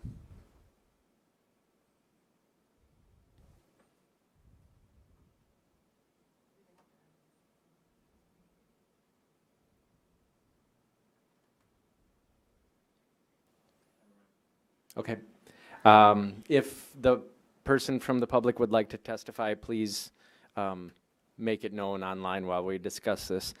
In order for the council to discuss this, we do need a motion to, just first reading. Sorry, actually, we don't even need that. Thank you. Are there any questions or comments from the council? Councilman Vilhauer. Stacy, thank you, Mayor. Stacy, what is driving this? As I understand or watch the Planning Commission discuss this, I mean, it sounds like nothing, this has been this way for decades. Yes. Is something going to change going forward, or what's driving? I mean, is sound like the owner is making the request for a change. Is something going to happen out there that we should be aware of? Nothing that we know of. One of the things the applicant's agent did speak and say that this current business here, which I think is Cutting Technologies, they're potentially interested in selling the property. And I figured that it's more set up as an I-1 with a manufacturing use than the C2. So Okay. they would like to be as compliant with the zoning district as possible, and that's why they're petitioning at this time. Okay. Another follow-up question, Mayor. Stacy, concerns from your part relative to your role, an industrial next to a residential? I mean, typically that is not the case in the community. Any comments? That is correct. This one was a little bit difficult because, like I said earlier, there's not a perfect zoning district for this. I think the fact that it has been mixed use for many years kind of speaks to they've been able to coexist. When I went out there and I took a look, and I didn't see real heavy uses, and most of everything is indoor storage and indoor manufacturing uses.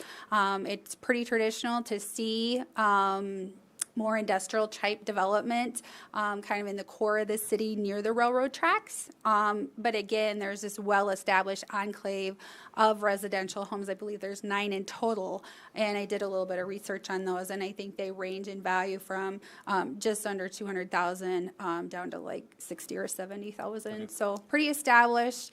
It is tough to see. However, these uses have coexisted for many years.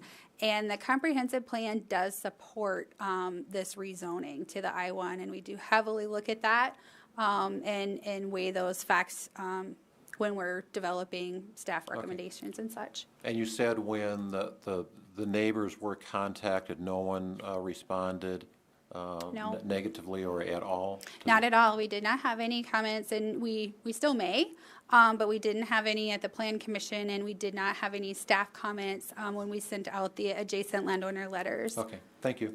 You're welcome. Councilman Beeler. Thanks, Mayor. Just case in point, and I know you're aware of this, but, you know, we have to look at future applications for that property. You know, if it's in I-1, this is obviously doesn't affect a great deal of R2A property, but that's something we always have to keep in mind. We look at these things, and I'm sure the Planning Commission is doing that, but you have to look at special exceptions and then specified uses for I-1. You know, what could go in there 20 years from now. You know, and I'm sure this is an I-1 application already, it looks like, but that's the thing we always have to be cognizant of when we look at these rezones. Absolutely. We do have some, Mayor, if I may, we do have some requirements for residential next to industrial, and we would have screening requirements for outdoor storage and such that we would put into place. One alternative that came up is maybe looking at the C3 district because we would have a little bit lighter uses and more opportunities for conditional uses. However, some of the I-1 was a better fit, and that's what the applicant did request. Thank you. Questions or comments from the council? All right, we will see you back for more on Ladue. All right, thank you very much. What's that? Yeah, part two of Ladue. Thank you, Amanda. I should have thought of that one myself. It's a mess. Thank you, Stacy.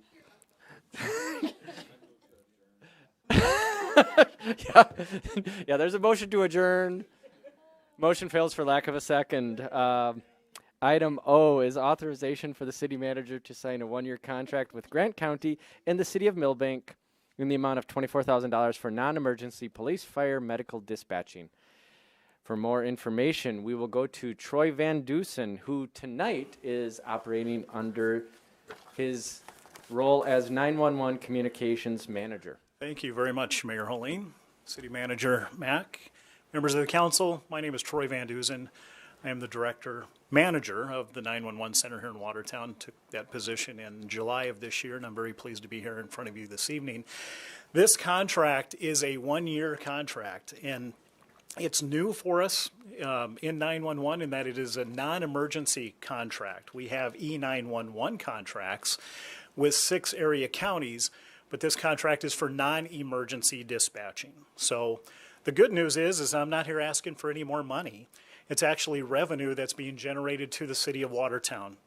We began negotiating this contract with Grant County shortly after I started in July, and we came to the conclusion of $24,000 a year that we could collect from them. So we anticipate that this is going to raise our call volume in the center about 300 to 400 calls a month, which is not going to put any big burden on our staff. We can absorb that with the infrastructure that's currently in place. We hope that this will take us down the road of someday branching out to other counties as a way to generate additional revenue for the 911 center in terms of non-emergency dispatching. Currently, we do collect surcharges from the state. On your cell phone bill, you'll see a $1.25 surcharge. That surcharge is paid to the counties, who then route that surcharge to the city of Watertown to help absorb those costs. So once again, this is strictly revenue generating for the city of Watertown. I'm proud to announce that, and I think it's a good deal, and I just ask for your approval. Thank you. For the council to discuss this, we need a motion to authorize this. Moved by Councilman Tupper, seconded by Councilman Vilhauer. Questions or comments on this? Councilman Vilhauer.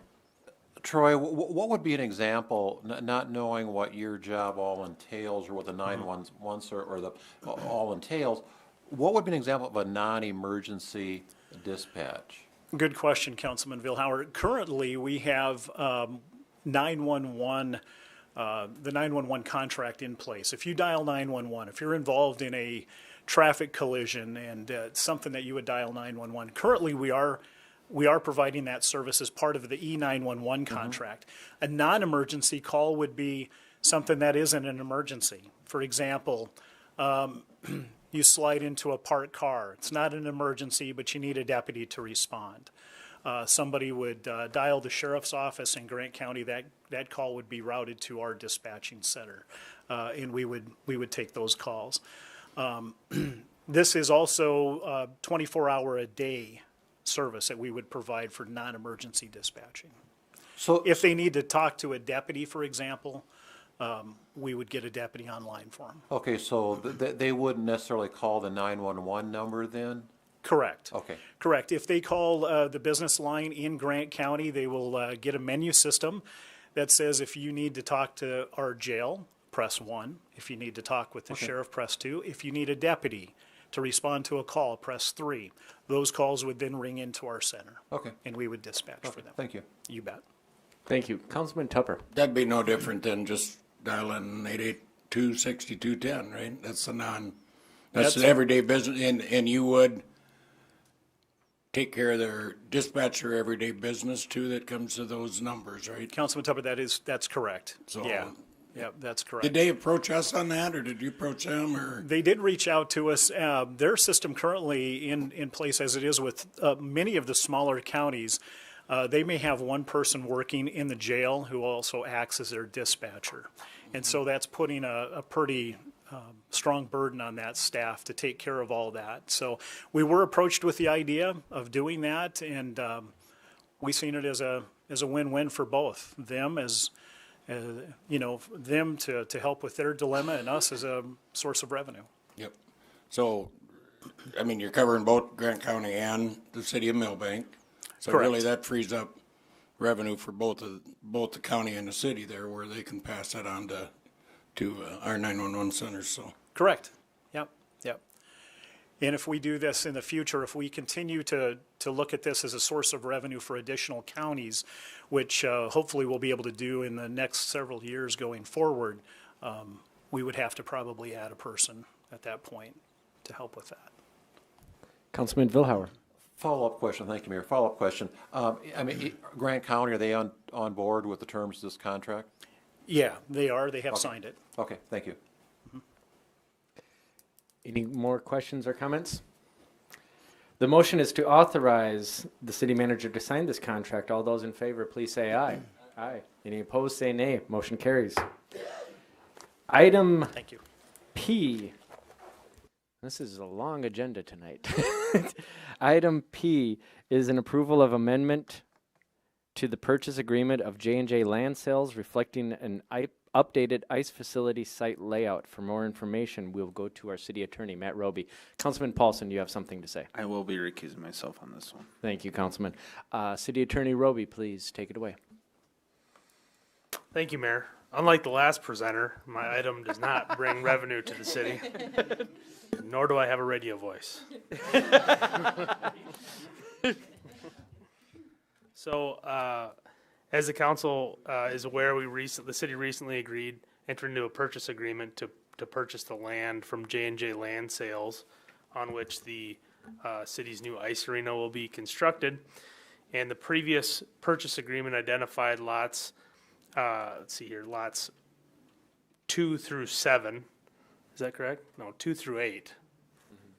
Now it's going to be 1. No, excuse me. It was 1 through 7. Now it's going to be 2 through 8. Excuse me. So originally we had identified lots 1 through 7, and through some discussions with the seller as well as maybe some potential purchasers of the adjacent land there that may want to operate a hotel there at some point. It was determined that the configuration would make more sense if the city swapped those two and purchased lots 2 through 8 rather than lots 1 through 7. So this is an amendment to that purchase agreement. Thank you. We need a motion for the approval of this amendment. Council? Moved by Councilman Schutte, seconded by Councilman Tupper. Any questions or comments from the council? And Councilman Paulson, just because you recuse yourself from the vote does not mean that you have to recuse yourself from the discussion. Councilman Tupper. Just, City Attorney Roby, this doesn't change. The only thing it changes is the physical lots. There's no price difference or just physical lots, so. That's correct, Councilman. Everything, all the remaining aspects of the original purchase agreement remain the same. Okay, thank you.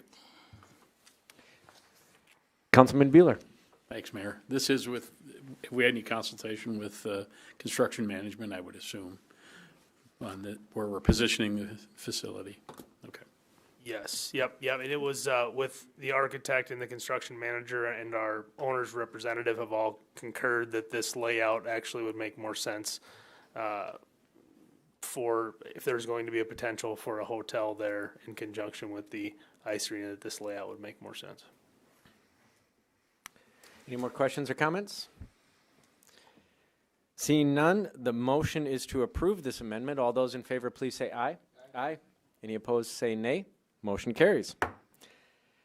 Item Q.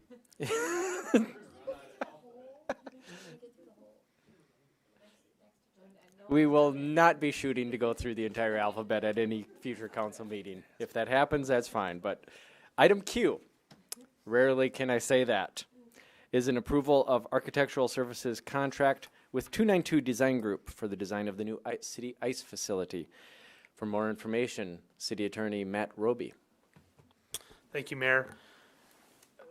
As the item states, this is an approval of our architectural services agreement with 292 Design Group for design services related to the ice facility. Just a couple highlights. The primary architect will be Tom Betty, and that's included in the contract that he will be our primary point of contact for this project. The other highlight is the fee, of course. The fee here is 5.5% of the GMP, One additional aspect on the fee is that any alternates that the architect designs, essentially in conjunction with our construction manager, that the city, for cost reasons or otherwise, doesn't end up using, we may have to incur some additional fees to the architect for that. Thank you. Chair needs a motion to approve this contract. Moved by Councilman moved and seconded by Councilman Vilhauer. Moved by Councilman Vilhauer, seconded by Councilman Bueller. Any questions or comments? Councilman Vilhauer. Just first of all, FYI, I talked with Dick Strasberg, our owner's rep, today about this, and he is available if we have any questions for him. Pursuant to our conversation tonight, he would be available if we want to give him a call. We'll put him on speaker then, so he is available. What I talked to Dick about, I've got the highest regard for 292. We've worked with them already through this project up till now. Outstanding group of, outstanding company. Their records speak for themselves. My concern is that I know that we're getting a very good rate at that 5.5%. My concern that I expressed to Dick, though, is as projected construction costs continue to escalate, we're paying, and this isn't the only company that we're paying a percentage to, that we got to be cognizant of what's going to happen to our overall cost, because every time costs go up, we're paying a percentage of that to any number of different companies. Now, having said that, there is a clause or a sentence in the contract that the fee can be converted to a fixed fee after a final construction budget is defined and confirmed at the conclusion of the design development phase. I'm not sure exactly what that means or when that kicks in, but if at some point we can lock in a fixed fee for this project, I think it's incumbent upon us to do so to keep our costs from continuing to escalate for those things that are tied to a percentage of the overall cost. Any more questions or comments from the council? Chair would just like to say that while there is some caution with this, there's also a lot of excitement. 292 Design Group and their head architect, Tom Betty, have designed ice arenas all over the nation, including some NHL rinks, and we are lucky to get them here in Watertown. As COVID and the supply chain and the rising costs of construction have wreaked havoc on some projects in other states, Watertown is going to benefit, at least in some capacity, by hiring possibly the top architect in ice arenas and bringing them here to Watertown. So there is some positives to this, and we focus on that. With that, the motion is to approve this contract unless there is any further comments. Motion is to approve this contract. All those in favor, please say aye. Aye. Any opposed, say nay. Motion carries. Item R is an approval of the 2022 to 2024 AFSCME Collective Bargaining Agreement. For more information, we will go to our City Attorney, Matt Roby. Thank you, Mayor. The first of these, the last three items here, is the agreement between the city and the AFSCME Collective Bargaining Union.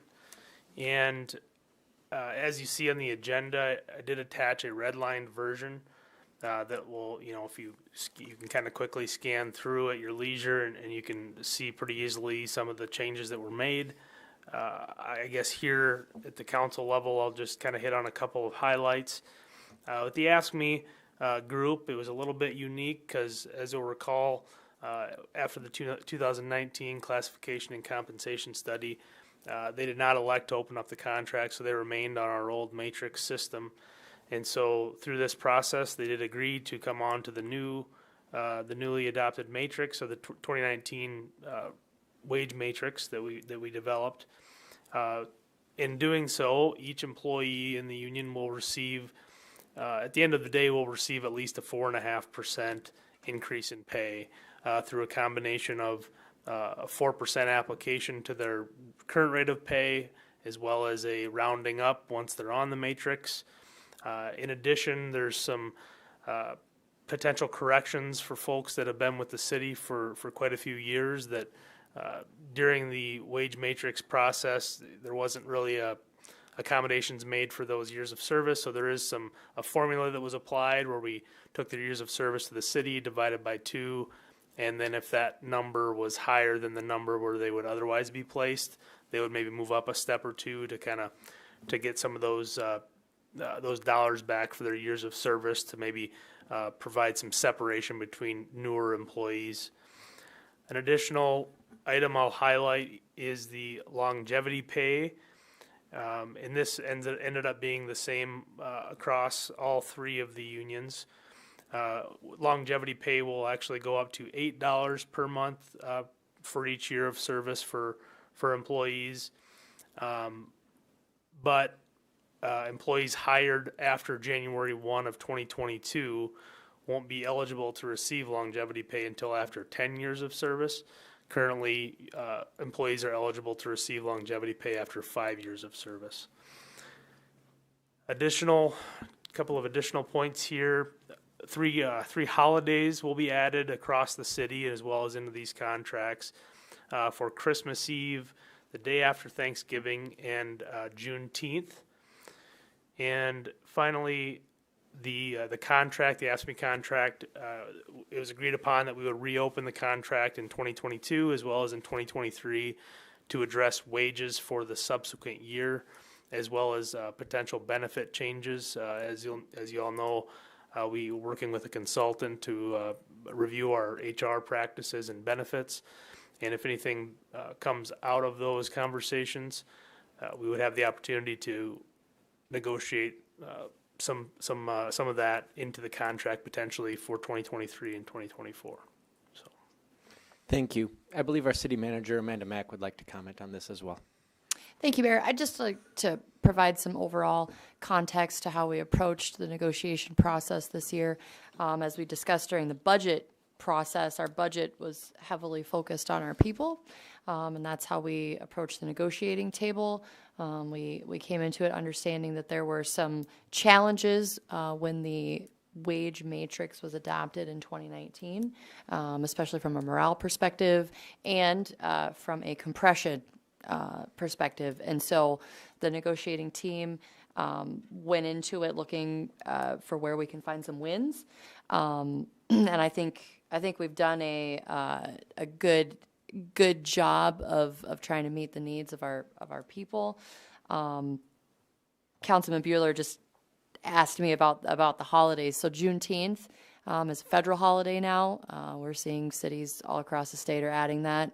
And Christmas Eve and the day after Thanksgiving is following current practice. So we already give that off to our people. So we might as well just memorialize it. So I'm happy with how negotiations went. By all accounts, I think this is the earliest we've been finished.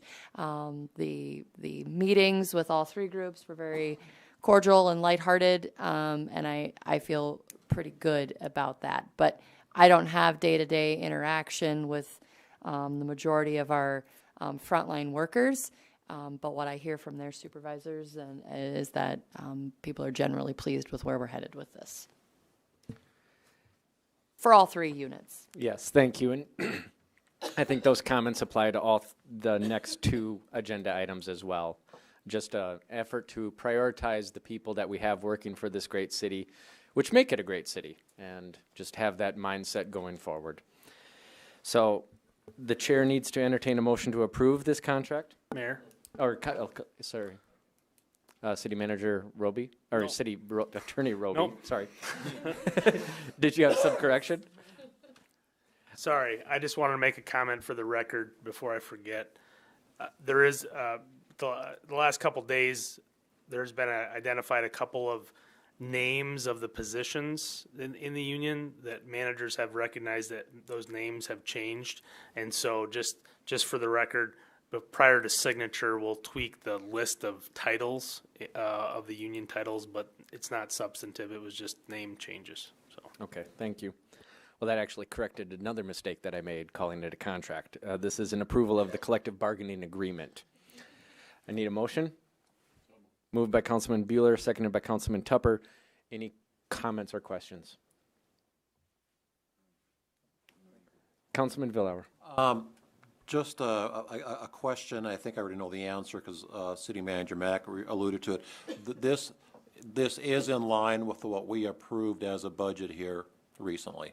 Yes, the budget that was approved included all of the dollars within the collective bargaining agreements as well as compensation for non-union employees. Okay. I also asked, I posed a question via email to a few of the staff as to there's reference made, and I've got to get my terminology right here, reference made to a civil service board in all three agreements, and I was not aware, as part of the grievance process, I was not aware of who or what that was. City Attorney Roby was able to provide me some information. It sounds like we have never utilized that group, or at least not in the recent past. Go ahead, respond if. Yes, please. Yeah, I could just speak to that real quickly. Kristen here just mentioned that in her time here we have actually utilized it. In my time here we have not. The one time a grievance got that far, the parties stipulated that we would skip the board and go right to the Department of Labor. So in my time here, the board has not been utilized. Okay. So I guess my question about that is that are we tracking, because there are term limits and it mentions about who makes up this board. Are we tracking that, or is that one you need to put on your to-do list, Mayor, as far as reviewing that board? It's the mayor's job. I think that is something to add. Okay. Yet another board that we have found in this city. Okay. Nothing wrong with that, but. Okay, and then just an observation, I guess, in my time on the council. This is probably the least or the smoothest, least involvement that I felt we as a group have had throughout the process. So I'm pleased with that. I read that to mean that things went well behind the scenes, and it's coming to us now for our approval. Councilman Shuddy, did you have anything more to add? Sure, yeah, maybe just a clarification for myself on the federal holiday. Do we follow, how does that work with time off for cities, like for Watertown? Is every federal holiday, whatever's a federal holiday, do we give the employees time off for each one, or do we pick it varies between communities. I was in a community previously where instead of, getting President's Day off, you got 8 hours of personal time. So you could take it whenever. It's pretty typical, though, in government agencies to kind of follow what the federal government does. That's why we have Veterans Day off, and Native American Day was the other, yeah. So, and Juneteenth is now a federal holiday, so we thought it was appropriate to roll it into there. Okay, yeah, thank you. Yeah. Councilman Paulson. Oh, sorry, City Attorney Roby. I'll just clarify one other aspect of Juneteenth. The state also, I know it was adopted right around Juneteenth, and I believe the governor this last year gave kind of a floating holiday or something, and then going forward it will be a state holiday as well. Thank you. Councilman Paulson? Thank you, Mayor. I just want to say thank you to the management team. It does appear that it went well, but I also hope that going forward this does correct some of the issues that were brought up in the past, and hopefully we can get on the right page going forward in terms of the unions.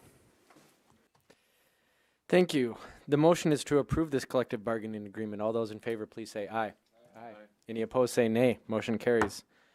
Item S is an approval of the 2022 to 2024 WPOA collective bargaining agreement. For more information, we will go to our City Attorney, Matt Roby. Thank you, Mayor. I guess I would state that on the big ticket items, this is essential. I would highlight the same 4 or 5 aspects of this agreement. Of course, again, each of these collective bargaining units, there are some nuances in each contract related specifically to the employees that they cover.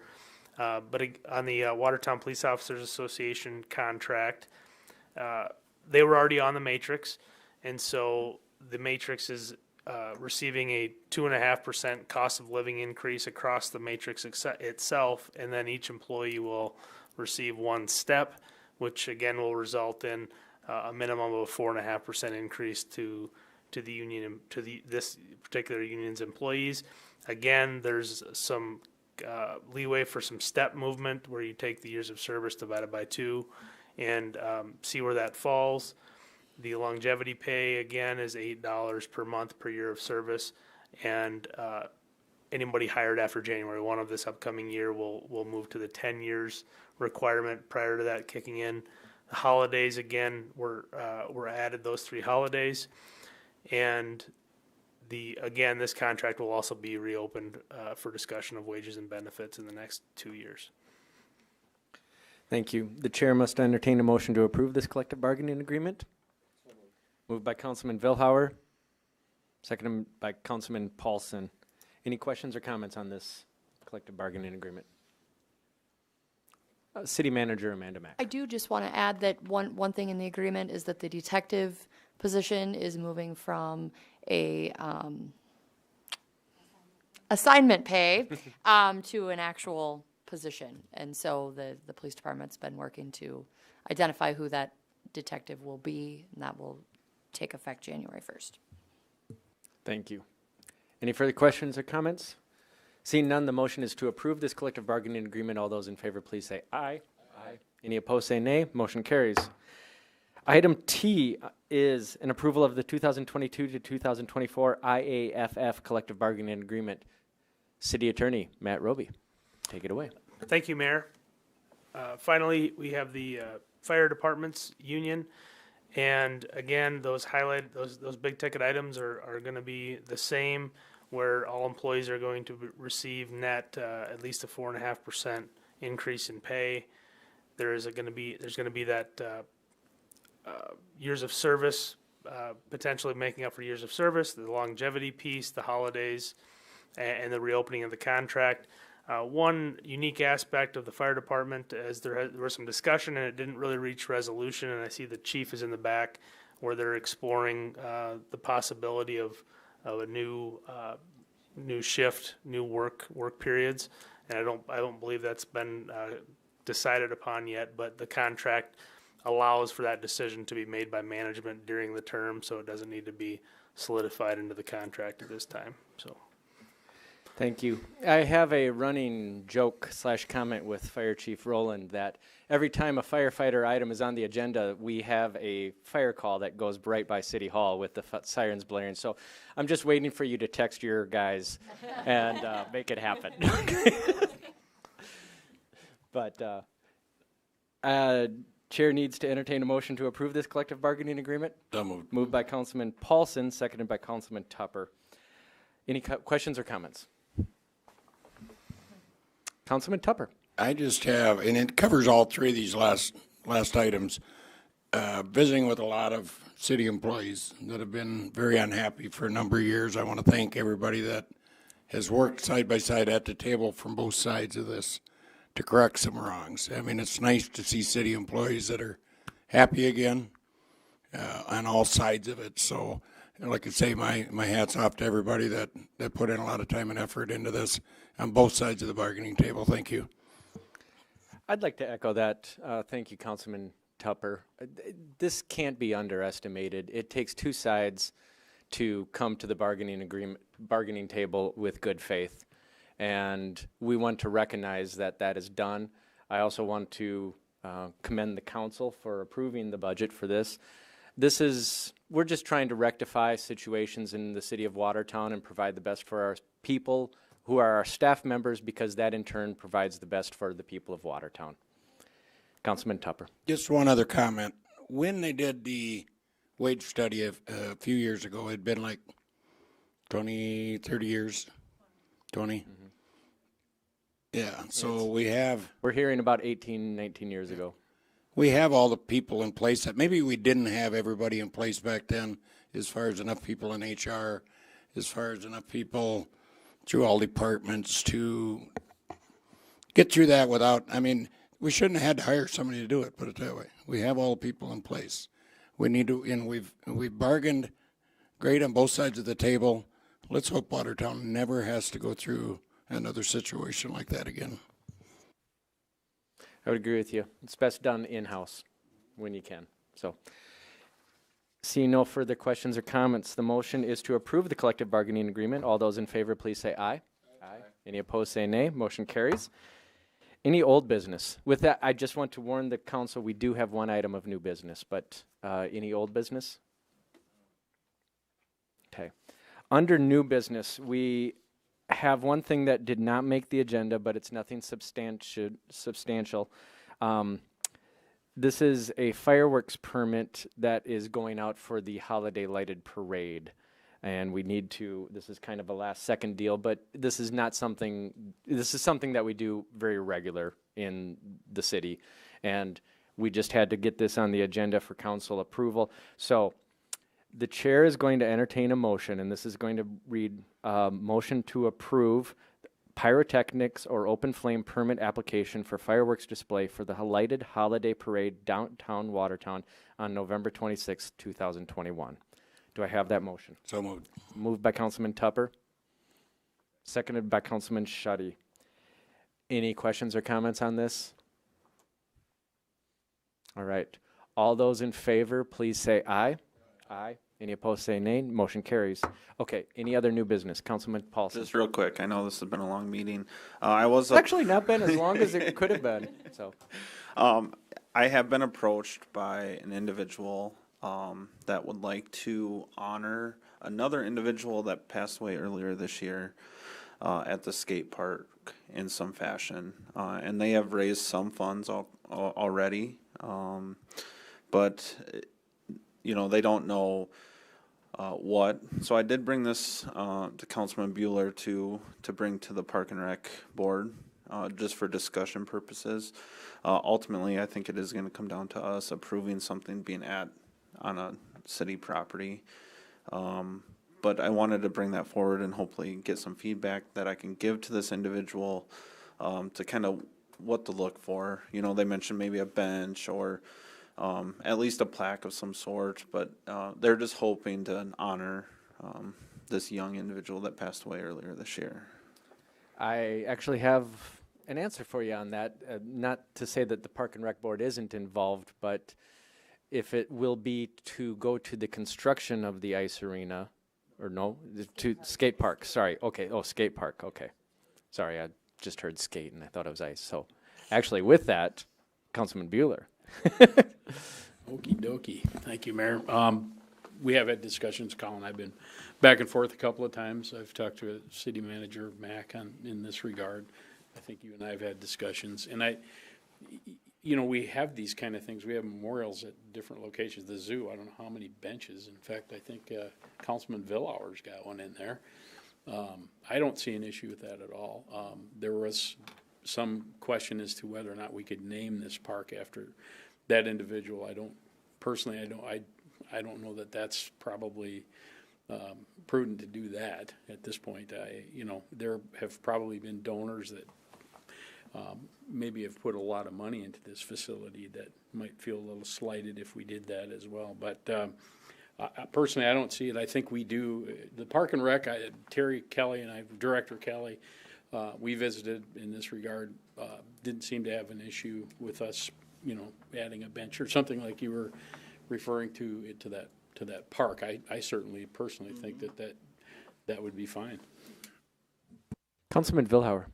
I'd just like to weigh in because I've had conversations over the years too with previous mayors about that very issue. I'm all in favor of something like a bench or something like that, but when it comes to the actual naming of the skate park, I had a conversation with Mayor Thorson when this was being built that there was I shouldn't say a promise made because it never got beyond some initial discussions that would be named after some of the significant donors that were involved in getting that project off the ground. So if we go anywhere further as far as naming the park itself, I want to have a chance to weigh in on that because there were conversations that have been held in the past about that.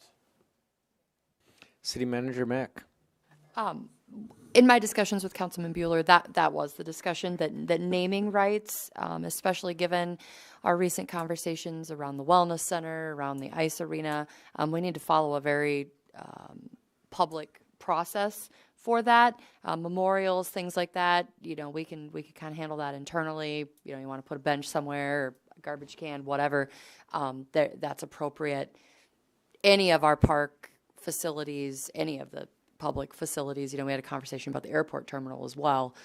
We need to identify and follow a very systematic process, and it's pretty timely given the other facilities that are going to need to be named as well.